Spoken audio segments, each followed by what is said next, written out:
Together.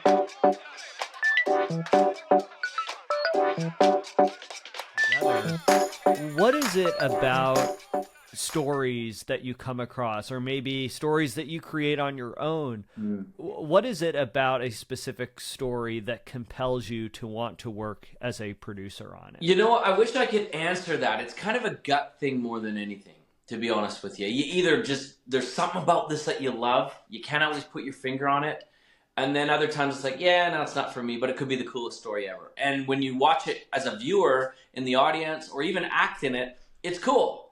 But it's not for me to kind of dedicate this blood, sweat, and tears to. I don't really know how to describe that other than, like, I guess you could say it's kind of like falling in love. If you fall in love with somebody, you can't always put your finger on why you fall for that person, right? I mean, it could be everything. There's going to be a physical attraction, an emotional attraction, a spiritual attraction. A list goes on and on and on. So you can't really figure it out. And I'll be honest with you, for me personally anyways, it's not always a specific genre. Like, there's sometimes I'll be in love with this comedy script and it's just great. I don't do a lot of comedy, but this one is good. Or, you know, a thriller or a horror or an adventure or a rom-com or whatever. So it's a really hard thing to put your finger on. But I will tell you this about effective producing. And I've really only done producing, maybe, I guess, 5 of my own movies in documentaries. And then I've done a handful of co-producing with other people on other projects.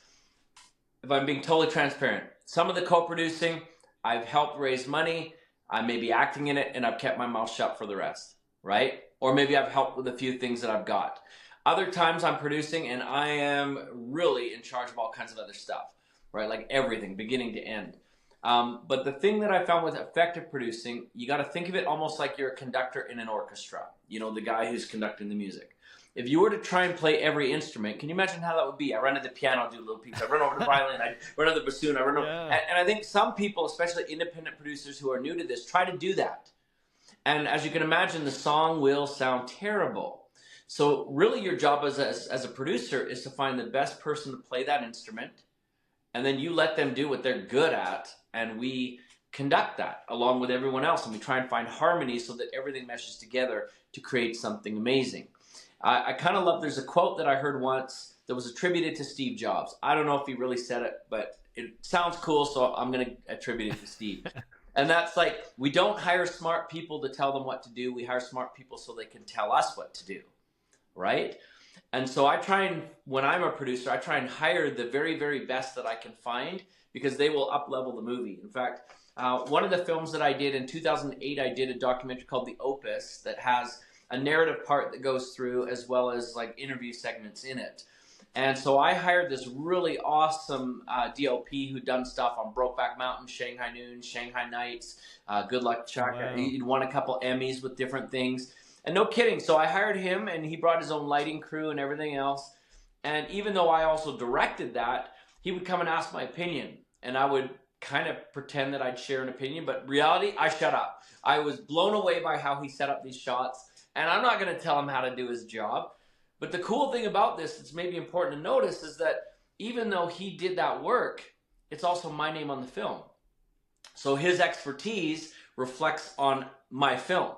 And people then assume that I must be a really talented, smart guy because I've hired a really talented, smart guy. And so I try to do that whenever I'm producing or directing, surround myself with really good people.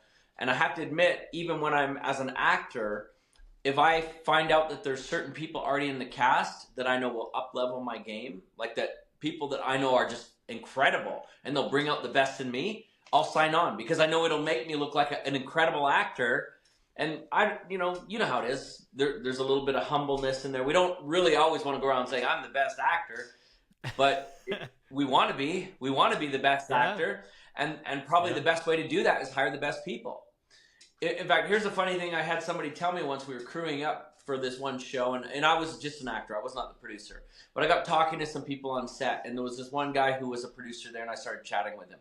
And he talked about the crew that he got and all this kind of stuff, and we just started talking about acting, and he said, you know what? If you suck, these guys can at least make you look good. He says, if you're good, these guys can make you look great. He says, but if you're great, these guys can make you look legendary. And I thought that's really kind of interesting if you think about it, right?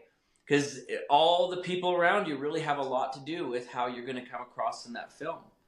And so I think that's my advice as a producer: hire the best that you can. That's it.